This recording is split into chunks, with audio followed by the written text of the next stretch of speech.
Hi ladies, okay, I'd like to go on in Sefer Devorah for Chodesh Elul, but like I mentioned, I'd like just to start by reading the Gemara on Rosh Hashanah Yud Zayin. Hopefully we're trying to think about this, not just during these few minutes of learning together, but throughout our day. And we're going to see something extremely powerful today from Chaim Vital, one of the closest students of the Arizal, extremely powerful about this idea of what Chazal tell us. Again, we see the Gemara says, Kol Hamavir, Rava says, Kol Hamavir al Midosov, a person who is Mavir on his Midos, a person who lets things slide, that we would say lets things go, lets things pass. Yeah, somebody cuts them off in traffic and they don't lean on the horn. They're about to walk through a door and they're carrying heavy boxes and a person cuts in front of them and they don't, huff and puff and say to the person, oh, thanks a lot. They just say, okay, it's fine. This was meant to be. It was meant to be. I'll just, small things, big things. Ma'avir and lo al kol pesha. If a person gets into this habit, they get to a place Hashem erases all of their averos. Shenemar no se avon va'over al pesha. Right? We say this in Yud Gimel Midos. The mi no se avon. Who is a person that Hashem bears his sins? Hashem carries his sins for the misha over al pesha. A person who is the one who allows things to happen. He lets things slide. I want to just read you. I realize I'm going over 5 minutes here. Because the 5 minutes let's say will be for the Torah Devorah. But for I want a minute or two just to talk about this. At the beginning of each day here. Listen to this. This is from the Sefer Sharei Kedusha from Rav Chaim Vital. Listen to what he says. Hizar mikol mine kas v'kpeda ugaiva. Be very careful about all forms of anger, kpeda, being makbid on things, being attentive to details of people wronging you, and gaiva, haughtiness, afilu l'bnei be'esecha, even to your family members. Yeah, if a person insults you, don't answer him.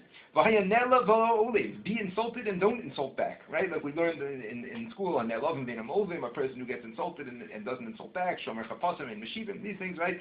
The person is beloved to Hashem like the strength of the sun going out. Yeah. And be mavir on your midos, pass over your midos to everybody who sins to you. Listen to what he says now. Don't even feel the pain, even in your heart. Because it's a good thing that's happening over here. Because any person, like Chazal said over here, any person who's mavir on his midos, all of his sins are forgotten. And like we mentioned in the first year about this, it says peshayim, which is the worst type of an aveira. Yeah, kol shekein avonus v'chatos. How much more so the accidental sins and other types of aveiros. Yeah, and look what he says here. We'll finish with this for today, and then we'll go to Sefer Devorah. And if you've got eyes of wisdom, you would look for people to cause you tzar. This is what Chaim Vital says. You would look for people to cause you tzaros. Because in truth, what you are seeking out is life.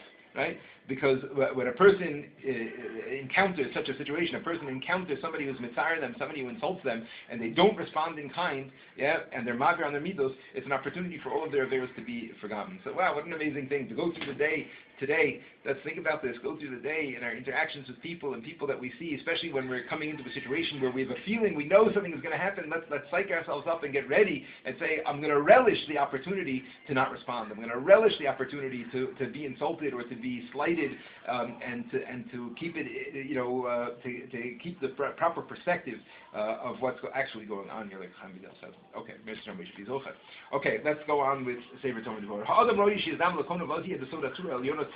It's fitting for a person to be similar to his maker and his master, and then he will be like Hashem in the Tzelem and Devorah. I don't really want to get so much into this because that's a complicated thing and it could really distract us. But basically, the idea is that there's two things. There's like an inner form and an outer form. There's the idea of our physical form. Our physical body is based on a plan, a body plan that is in some way the plan of Hashem in Shemayim. What that means, that means, like we've spoken about. I'll probably end up speaking the whole year about this. Okay, we have to do it. Okay, the idea is like this. We're used to the idea. We're used to the concept that when the Torah says that Hashem is a yad chazaka, Hashem is a strong hand, or Hashem is an ayin roa, Hashem is an eye that sees. So we're used to the idea that why does the Torah say that? Because it has to give us an idea. It's called an anthropomorphism, right? The idea, an anthropomorphism is when we describe Hashem in physical terms.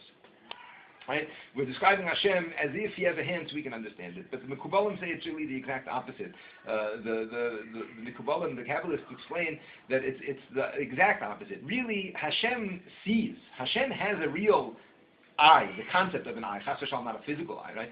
But in order for us to appreciate what does it mean that Hashem sees, we're given a physical eye to see with, right? We're given eyes to see, because if we couldn't see, we would have no idea what it means that Hashem sees, right? Hashem has a yad hachazaka. Hashem has, again, chas v'shalom, not a physical hand, but the concept of Hashem with gvura, with strength, and a hand, all of that exists in Shemayim, in concepts, right, in Hashem. We're given a hand in order to relate to Hashem. Okay, that's the idea of what the anthropomorphism, it's the opposite of an anthropomorphism, right? The anthropomorphism is telling us that really, it's our hand that we're thinking about, but we're attributing a hand to God so that we can understand something. It's really the exact opposite. God's hand, the yad chazaka, the yad that's in the Torah, the ayin that's in the Torah, that's the true eye and the true hand. We have a very, very fake, rough, loose representation of what a hand and what an eye is in order to give us that connection. So this is important to understand the introduction, because it's going to say like this, that in addition to our physical body plan that's based on Hashem, our midos are also based on Hashem. We all have the ability to emulate Hashem's midos, and not just to be physically on the same plan as Hashem, the body plan, so to speak, as Hashem, but to be emulating his midos as well. And what the Mechaber, the Ramak, is going to explain is that if a person is only like Hashem in their physical layout, which we all are automatically, but they are not emulating Hashem with their midos, so that in fact it's worse, because they're like undermining their tzura, they're undermining their form. Here they are giving this majestic form with which to emulate God, and they're not using it as such, and therefore it's even worse. Okay, so B'ez Hashem, we'll continue next time. But again, we should go through the day-to-day thinking about midah keneged midos. That's the way that we operate with others. Hashem operates with us. The whole Sefer is based on this. This Maimer Chazal, Kol Hamavi, Midosov, Ma'avir, Kol Peshav, and B'ez Hashem by all of us.